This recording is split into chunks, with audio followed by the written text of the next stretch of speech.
nuestra localidad y la actuación del cuadro Atlético Nacional. Un saludo muy especial para todos los deportistas. ¡Viva Pablo Escobar! Yo creo que debemos como de asegurarnos un poquito, organizarnos un poquito y empezar a mandar muchachos a que quemen casas y a que hagan daños, esos políticos, esos senadores, en todas partes, hermano. Al militar que nos atropelle, al policía que nos atropelle, a los jueces que nos molesten, a los periodistas. O sea que tenemos que crear un caos muy berraco para que nos llamen a paz. Cuando hay una guerra civil bien berraca nos llaman a paz. Esa es la única fórmula que yo le veo a eso. Asesinado por 5 sicarios el juez Julio Manuel Castro Gil. Bienvenidos al periódico de ayer. En esta nueva misión les contaremos un poco sobre el asesinato de Álvaro Gómez Hurtado. Álvaro Gómez Hurtado fue un dirigente conservador, hijo de político. Fue un periodista, analítico, escritor, literario, fue profesor también y fue cofundador de la Universidad Sergio Arboleda. También fue fundador del periódico El Siglo. En esta universidad, saliendo de clase de historia política, sus estudiantes decían que hablaba de todo menos de política. Lo mataron saliendo de su Mercedes azul a las 10:25 de la mañana, un 2 de noviembre de 1925. Lo mataron dos señores en ametralladora y salieron para la clínica Marley. Hoy en día su caso está impune. Domingo, más despacio. Doy la escolta, ¿qué pasa?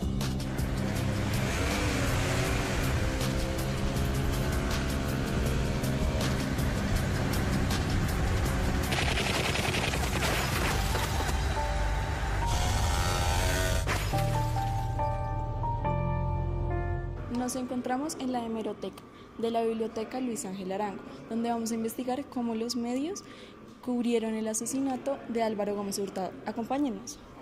En las distintas imágenes podemos encontrar cómo los periódicos de la época cubrieron la noticia sobre el atentado del DAS, en el cual nosotros mostramos el periódico El Tiempo y El Espectador como ejemplos, aunque también el periódico El Colombiano y el periódico El País cubrieron esta misma noticia. También el canal Capital cubrió la noticia de la televisión y también varios medios de radio. Entre ellos se encuentra la Radio Nacional de Colombia. También podemos encontrar una situación muy particular en el caso del periódico El Espectador, en el cual llaman al atentado otra narcomasacre. Esto lo podemos relacionar con el concepto que nos da el autor de las lecturas Los Media y la Modernidad, en el cual dice que los objetivos principales del poder es el poder económico, el poder político, el coercitivo y el simbólico. El poder económico, dado a que en esta era Pablo Escobar era un narcotraficante con mucho dinero, una de las 10 personas más ricas del mundo. El poder político, lo podemos relacionar con el caso de la extradición a Estados Unidos, en el cual Pablo Escobar quería detener a toda costa esta ley.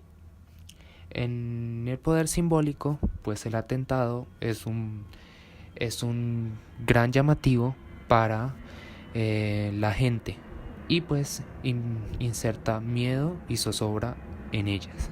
En la comunicación y contexto social, el autor nos da una particular definición acerca de transmisión o difusión y también nos da unos ejemplos.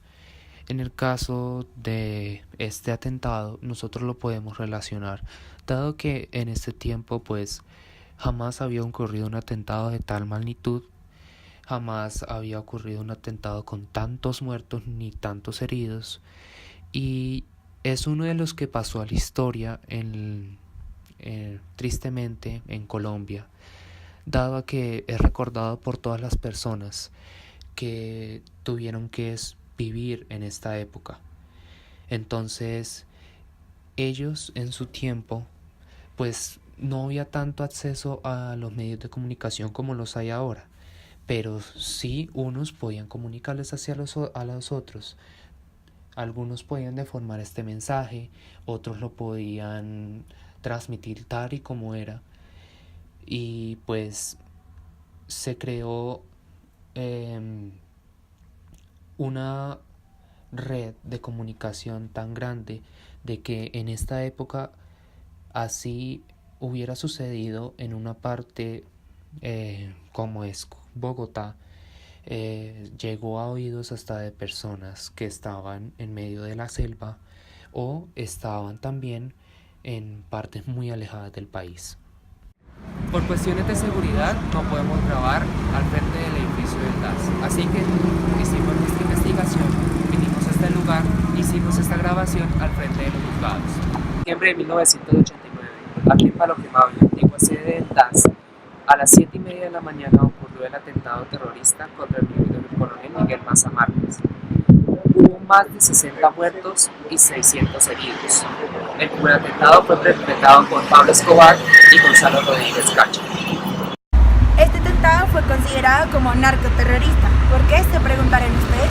Pues buscaba erradicar la ley de extradición de los delincuentes a Estados Unidos. Nos encontramos con Germán Quintero, profesor de la Escuela de Ciencia Política y Relaciones Internacionales, y nos va a hablar un poco de Álvaro Gómez Hurtado. Germán, cuéntanos, ¿por qué el crimen de Álvaro Gómez es considerado un crimen de Estado? Dos maneras se puede entender para el crimen de Álvaro Gómez como un crimen de Estado. La primera es la responsabilidad activa del Estado. Hay una tesis donde se dice que el Estado estuvo involucrado directamente con este asesinato, y la otra es por la responsabilidad que tiene el Estado de proteger ciertas personas. Entonces, en ese sentido estamos hablando de una responsabilidad por omisión, es decir, el Estado no actúa de manera oportuna para prevenir que Álvaro Gómez sea asesinado, y en el seguimiento de la investigación el Estado también se muestra de alguna manera reticente. Entonces, en ese sentido lo entendemos así. O sea que ¿cree que el periodismo de Álvaro Gómez Hurtado influyó un poco en su asesinato, en el gobierno de Samper? En la tesis que se maneja, donde hay un involucramiento directo del gobierno, hablamos de propiamente un asunto de fuerzas oscuras dentro del Estado que toman la decisión de matarlo, y muy probablemente sí tenga que ver con eso.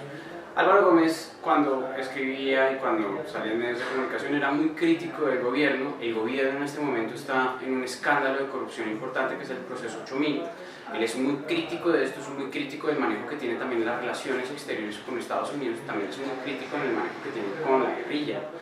Esto quiere decir que el Estado toma la decisión, esta tesis es muy macabra, pero pues hay que decirla, el Estado toma la decisión de salir de una persona incómoda, de una persona que está poniendo resistencia.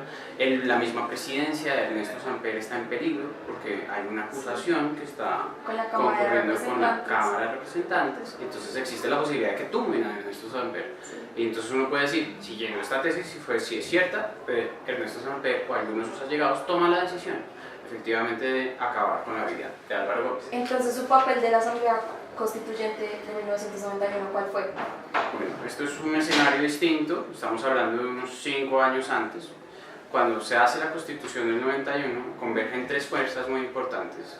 Son el movimiento conservador, que no es propiamente el partido, sino lo que se llama el Movimiento de Salvación Nacional, el Partido Liberal Colombiano y el M-19. Esto es importante entenderlo en un contexto donde acabamos de salir de un proceso de paz con el M-19.